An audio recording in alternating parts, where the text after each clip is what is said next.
live. Okay, welcome to Becoming an Artist live here on Facebook. I am Trey Ratcliff. This is a special travel and photography show. Every episode we come to you from a different location somewhere around the world. Over the next 6 months we'll be going to 6 different continents. So if you're into like travel tips, photography tips, this whole process of becoming an artist, be sure to join with me. Share this with your friends, subscribe to the channel, all that good stuff. This is really a show that's designed for you.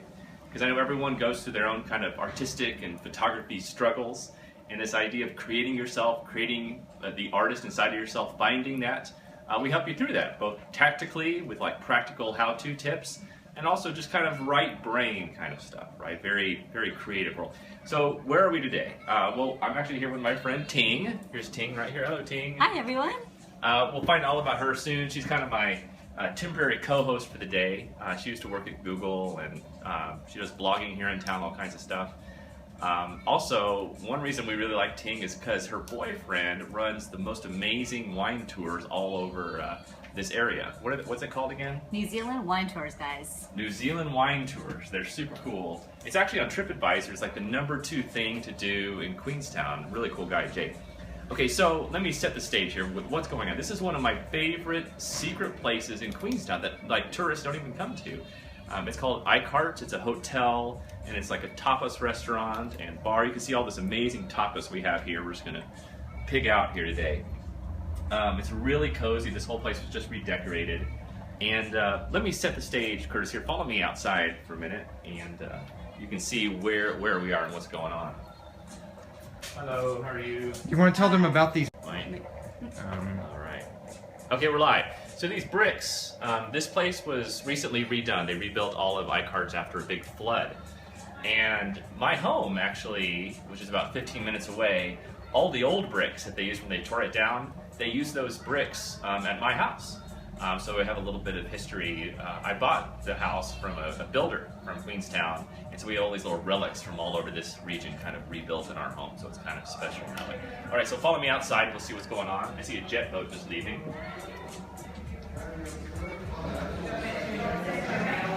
Follow me out here. Pretty rainy, kind of rainy outside. Look over there. Oh. This is one of our worst ideas ever. It's a stormy day here in Queenstown. I got this shirt from my friend Caleb. It says Ohm on there. Let's go inside. Super stormy. There goes a jet boat. There's a steamer out there. Yep. Whoa, okay. Okay. Whoa. Blustery day here in Queenstown. Okay, we're going back in. We're going back in. I always like places with fireplaces, super cozy. She's got a special. Oh yeah, cruise shank. You know what this thing is? What is this thing called? It's called like a fire poker or it's got something. the fire company like on it somewhere. Yeah. They're quite expensive, about $250. Yeah. So my friend Ed Cruikshank made this. You might remember if you watched the previous show at Ben DeHaan's home, Ben and Tam's home. They have some custom furniture from this guy. But he's also well known for making this fire poker. So it's really cool because what you can do is you can blow into it and air comes out this side and it like really stokes up the fire. I've got one of these at home too. I won't demonstrate. You can demonstrate It's later. one of those things that it seems so obvious after you see it, but I've never seen one before. Yeah, it it's seems great. like an obvious idea. It's great. Yes. We'll put a link to that in the show notes. All right, hello Ting. Wait, before you set it up, she's going to give a tour of the food. Ah. All right? I have a little food porn, Ting. So we often find ourselves at Eichardt's a little too early, really, to start drinking, but you know we don't play by the rules. So today they've outfitted us with some amazing-looking fare. I'm going to need my little cheat sheet here to tell you what everything is.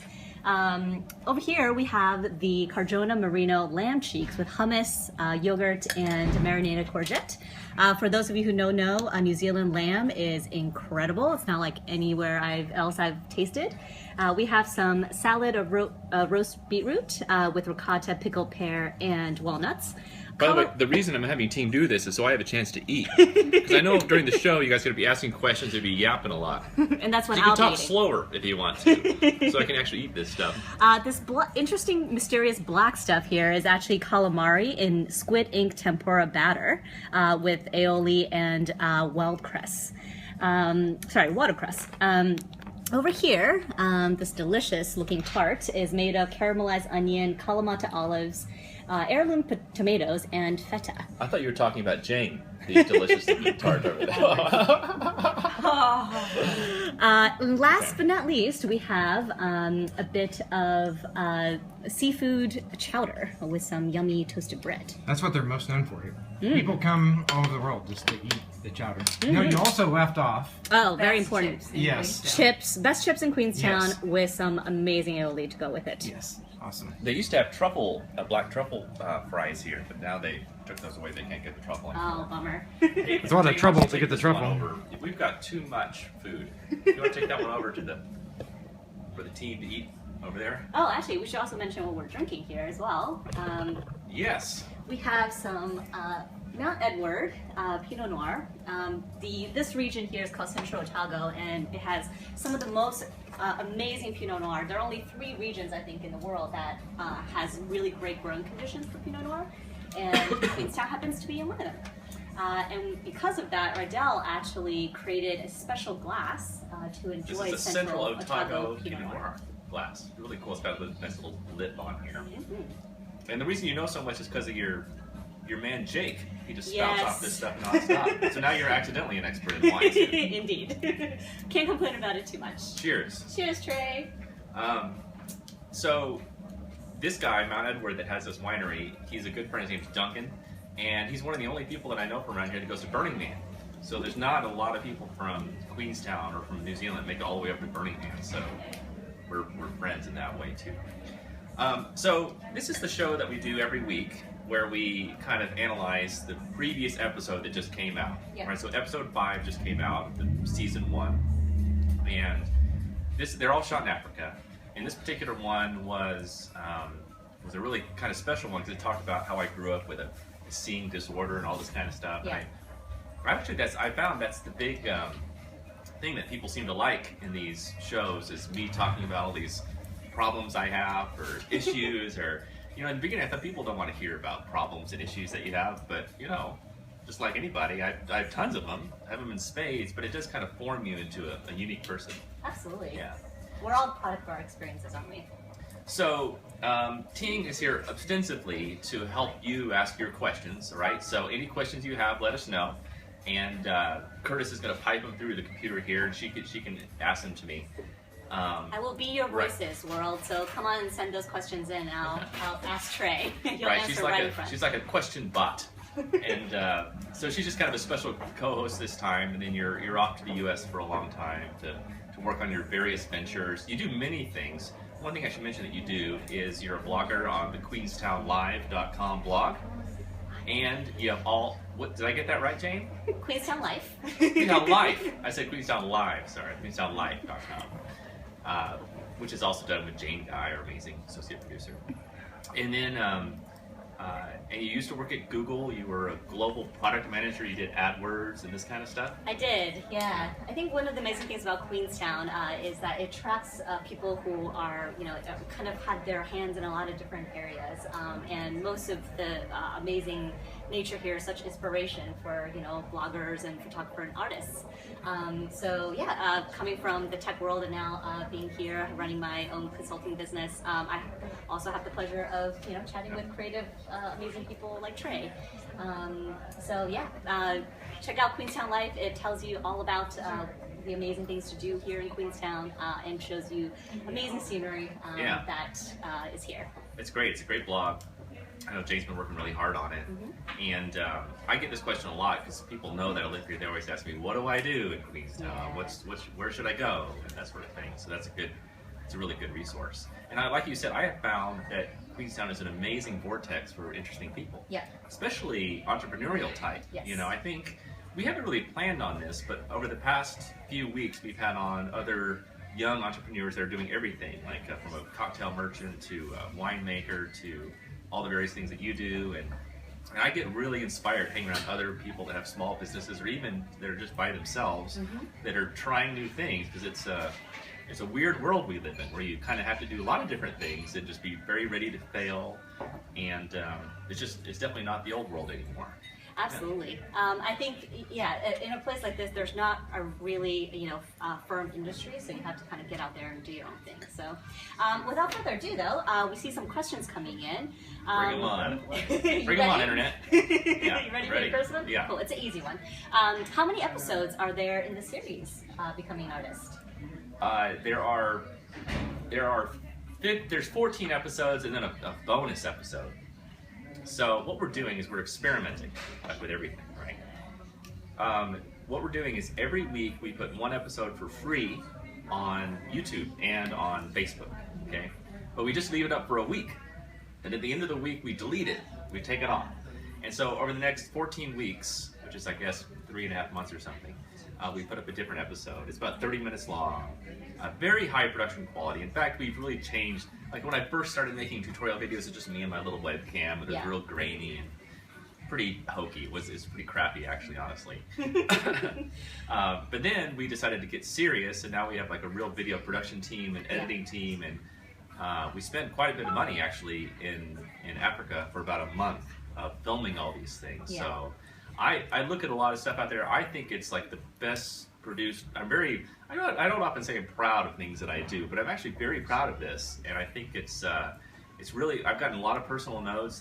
People's lives are being impacted, and they're seeing more about themselves maybe through me. It's really not about me. It's about helping people discover themselves, and that's the whole core of the idea. So anyway, even though every show is free, we encourage people to go buy the whole season. Yes. Right? How much does it cost, Curtis, for the whole season?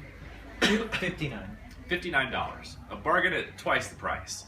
And what happens if you get it is you get all 15 episodes right now. You can download them and keep them forever. There's a bonus episode. You get all my raw files. You get a bonus tutorial video. So we do encourage people to do that. Cool. All right. Yeah, I had the pleasure of seeing a couple episodes, and the production value is amazing. And I think what I kind of relate to your stories is, like you said, kind of finding the light through your struggles, like with your vision in the latest episode. And I'm sure your viewers connect to that as well. So thank you for sharing your stories. Well, one of the key insights from this last episode is I'm staying in the middle of the Dead Blade, which is this crazy area in Namibia with all these dead trees sticking out of the 800-year-old dead trees. And I don't think I mentioned in the episode, but I'll give a little extra insight. I've extensively talked about when I was a little kid, like 6 years old or something, I would sit right in front of the TV screen. I would play this Atari chess, or the Atari 2600. And as the AI was thinking about its moves, the screen would just change color randomly. It went all pink, then all blue, then all red, and all brown, and it would change every few seconds. And then what I started to notice is that as the colors would change, I would have the after image of the previous color on my retina, and so the next color I see would be seen through a filter of the after image that would slowly decrease over time. And so I overheard a woman who was talking about fine art. I think it was at the National Museum in London, and she was looking at a Renoir, and she was talking about how when your eye moves across a painting, or anything really, the color that you see next is actually a mixture of the inverse of the previous color that you just saw. So it's very hard just to see a pure color unless you stare at a pure color for a very long period of time, which you don't. People's eyes move around. So there's always very wiggly kind of stuff. Oh, I think we have some more questions. Yes. Matthew asks, do you find you can shoot less bracketing with the hazel ball due to its greater dynamic range? It is not called the hazel ball. It's not called the hazel ball. It's called the Hasselblad. It's all right. I know you're not a professional photographer. It's okay.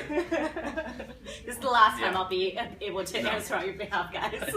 Honestly, no. I had never even said the word Hasselblad until about 6 months ago when I got one. So I'm very new to it. Hasselblad, guys. Right. Not Hasselball. So I can tell you for sure that one raw file out of the Hasselblad has a lot more light information than one file out of a Nikon or a Sony. Okay.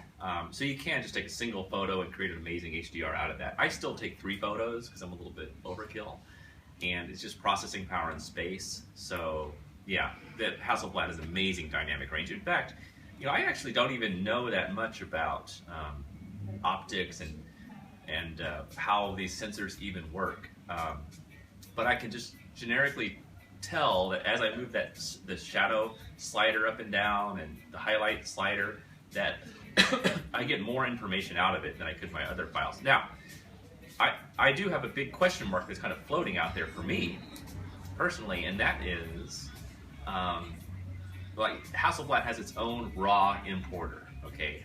So I think I should be using that instead of Lightroom, but I haven't actually tried that yet. But Okay. it's on my to-do list. Who has got the time to do all this stuff? I'm sure when you do, though, you'll have some feedback and tell the world what you think. Yes, we're getting closer and closer with those guys at Hasselblad, and they just announced a new one that's 100 megapixels. Ridiculous. Wow. I don't know if I'm getting that one or not. We'll see. I remember my very first camera, I'm pretty sure, was about 1.2 megapixels. Yeah. Yeah, that's for sure. Okay, next up. Cool. Next up, we have Mike says, "Hey Trey, I'm planning on moving to Reno, Nevada. Any other cool places around there to photograph besides Burning Man?" Yes, there's many cool places around Reno. I love the desert. Well, first of all, it's a long way to go from Reno to Las Vegas. You think they're pretty close, but it's a long drive. I don't know. How long would you say, Curtis, it is? Like 5 hours drive to Reno to Vegas? Maybe 6 hours? Not even. I'm not even sure it's quite. Maybe 4 hours. Yeah. I don't know. Well, America's huge, isn't it? yeah. So Vegas is a great place to go in addition to Reno. But then just north of Vegas is this place called the Valley of Fire, which is just, it's only 45 minutes outside. It's ridiculous. It's a really, really beautiful place. Is that Red Rocks? Red Rocks Canyon? Red Rocks Canyon is a different direction, but it's Okay. also close to there. Yeah. Red Rocks is great. Although I have trouble, I've never gotten a good photo of Red Rocks. Oh, really? It seems, it's one of those places that's very epic, but I have trouble. Yes. But I like actually being in places that are beautiful and having trouble getting a good shot. Does it force you to just kind of be Yeah. still there for a second? Yeah. There's another place right by Burning Man, which is hard to get into. It's called Fly Geyser, Fly Geyser. It's this crazy geyser with these beautiful colors. That's a good place to go. I'm not sure how to get in there. I've always tried to get in there. But I see lots of photos. There must be a way to get in there. It's on private property. If you guys know, shoot Trey a note and Yeah, let me know. give him the secret. I want to know the inside scoop. But that whole deserty area is great. If I were you, also, what I would do is take a road trip around Utah. I had not taken a road trip around Utah until I actually moved here about 4 years ago. So I went back there, spent a month or about 2 weeks in Utah. Beautiful. Oh my gosh. Wow. Utah is really underrated. Zion and everything. Okay, fresh question rolling in? Maybe? Is there a fresh question rolling in? Yes, there is. Okay. No more wine. Sorry about that. Okay, I have to send Ting a ping. Yeah, there seems to be some pinging going on here. All right, guys. We have another question from Jerry King. Do you ever use a cell camera? A cell camera, meaning mobile phone. Yes, Yes. actually I do. Let me drop a hot tip on you, okay? Quick hot tip. So I use this a lot to take photos, especially family photos with my And kids. what phone are you using? This is the Android Nexus 6P. Okay. All right. I bought this one. I love it. It's great. It completes me. I like these pure Google Nexus phones, by the way, because you get the pure Android without another skin on top of it. It's great. It auto updates the fastest. Now, who's calling me? That was right on cue. You know what I have? And it takes calls, guys. You know who just called me? Apparently his name is Ralph Chimney Sweep. And I think the reason I put his name in because I could only remember his first name, and I remembered he was a chimney sweep. That's all you So really that's all I need to isn't know. it? Ralph the Chimney Sweep. So I love this, and I take a lot of photos with it. And one thing that I've gotten in the habit of, here's the hot tip. This is my hot panorama tip. Even though it's on Facebook, we all love Facebook, so on and so forth. These Google phones, they do automatically back everything up to the Google Cloud. And they have this thing called the Assistant, all right, which is even better than Ruby, my assistant, who makes many mistakes. As opposed to her, Google makes almost no mistakes with my photos. So what I do now is I go out and I take a set of panoramas, right? Yeah. So like a scene like this. Sure. So I'll just go out, I'll keep it vertical, and I'll take about 10 photos, and I overlap like 30%. Okay. And it's pretty much guaranteed that when I get back home, Google will have auto-stitched a panorama for me. Oh, awesome. So it's really great. Then what I'll do is I'll just probably download that either to my computer or to my phone, and I'll make some more tweaks to it. So if I'm using the phone, I like to use Snapseed. Snapseed is, do you use Snapseed? I don't use Snapseed. Tell us about it. Well, you gotta get it. It's really cool. Yeah. Snapseed is amazing, and it's free. It's made by Google. When they bought Nick, yeah, Snapseed is amazing. It's fantastic. All right, next question. Here we go. Gina Barasa asks, who is that photobombing behind you with the blonde hair, gray t-shirt in her 20s? What? I don't get the question. Oh, that's you. Yes, I think Jane is Jane. our producer is popping up sometimes. Oh, you're in the mirror? Oh, right. Yeah, stay down, woman. I'm not in my 20s. That is the lovely Jane Guy. Right. She is the founder and author behind Queenstown Life. I'm not 20. Right. And has a million different projects going on right now, one of which is producing and photobombing Trey's show. Breaking news in her early 20s. And Right. in her 20s, which Right. she's very happy about. Right. And she's freshly married to the great Trent Yo, Yes. who runs TEDx Queenstown. That's where I really got to know Trent through TEDx Queenstown. I did that TED Talk. I know you're involved with those guys too, but it was intense. I mean, he would show up at my house like 4 times a week and make me practice. I saw Trent more than did my wife. I'm pretty sure that's how Trent got Jane to marry him, to just show up, 4 times at her house. Right.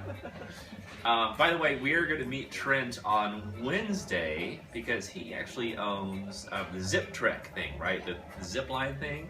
And so I'm going to do some zip lining. We're going to hang out with Trent and once again talk more about entrepreneurship and how to grow your business and all that kind of stuff. And I've noticed actually, Jane was telling me that there's a group of like entrepreneurial women that are getting together here. Like, I think in Christchurch there's a group, or Wellington, it's called Women That Get Shit Done or something. So I think it's great that these groups of people get together and talk about all this stuff. Oh, absolutely. Yeah. Part of it is just knowing you're, not the only one struggling to make it big. And right, and you don't have to be alone. I think there is a little bit of old thought, like if you get together and share secrets, that it's like a zero-sum game, but it's not like that at all. No, not at all. You totally, like for example, one thing that I'm going to do with Serge Ramelli, who's a French photographer, really good French photographer. He was over here a couple weeks ago helping with one of our workshops, is that we totally believe it's not a zero-sum game, and we collaborate all the time. So we have something coming up pretty soon. It's going to be secret. But Serge and I are going to work together and collaborate on something that we think is going to be unbelievable. So as soon as we actually have time to make this happen, it's another project. It's got time.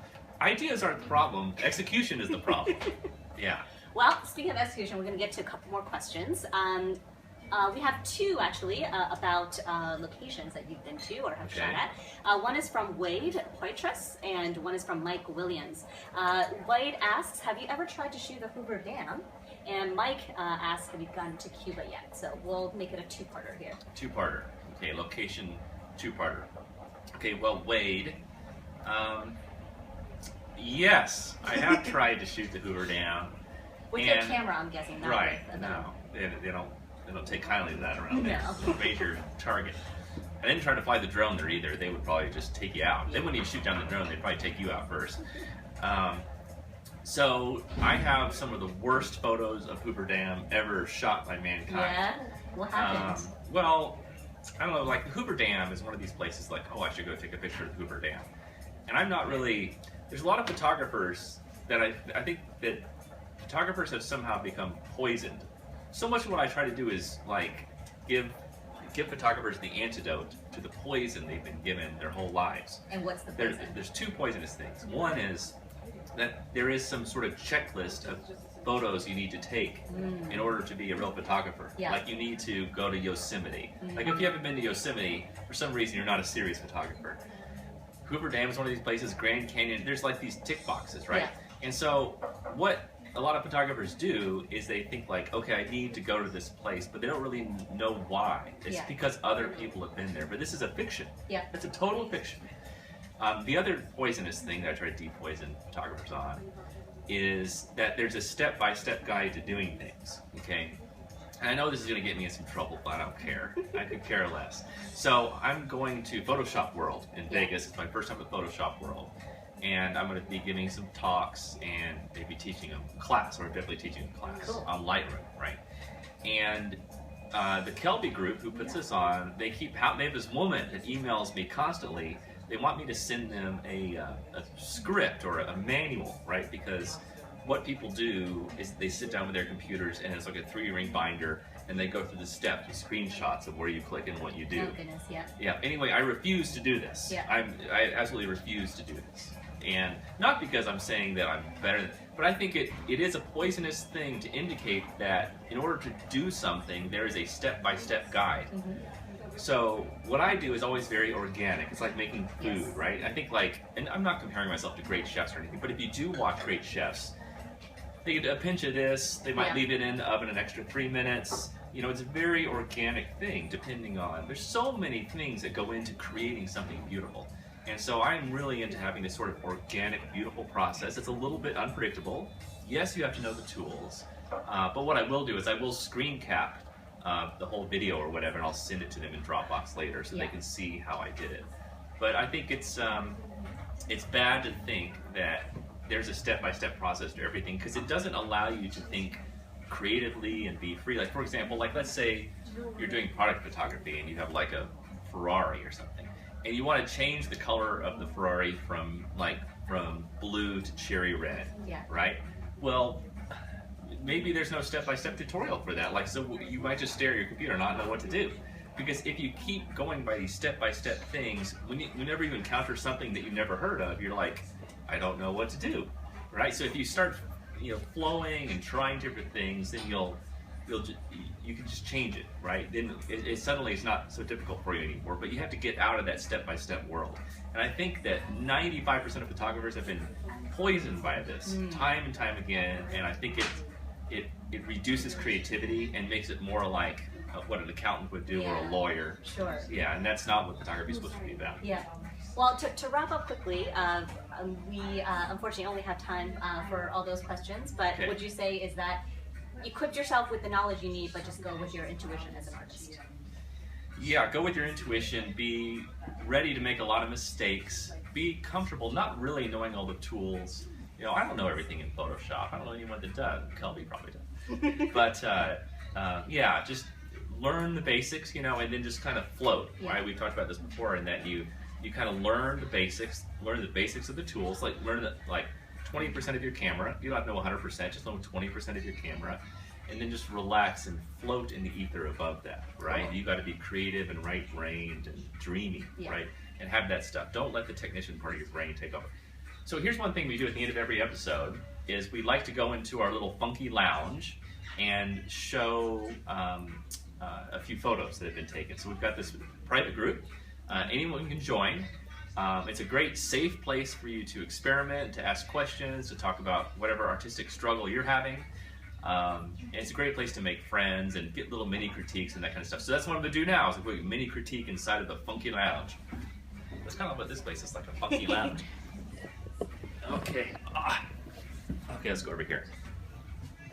Okay, thank you, Curtis. By the way, there's Curtis in the window. Well, you have to run away like Jane. Hello, thank you, Curtis. All right, what's going on here? Okay, I'm holding, you can see I'm holding the camera now. Boom. Okay, so first, let me kind of just show you this. If we go here to the discussion, we just started this thing, and there's already, how many people in there? About 2,500 people in there, crazy. This is where I just put up the latest episode on Facebook, episode 5. So let me set this down so it doesn't look quite so shaky. There we go. Look at that. Professional. So people come here and discuss the episode, ask me any questions they might have. You can see it's very active. That's a nice sunset shot there, Gino. I'm liking it.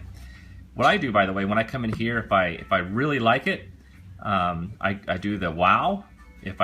Then the step down is heart, then like, then thumbs up and like. It's always confusing that the thumbs up and like are actually different things. It's a nice shot, Casey. Yeah, so come in here and make some friends. I love this kind of before and after stuff.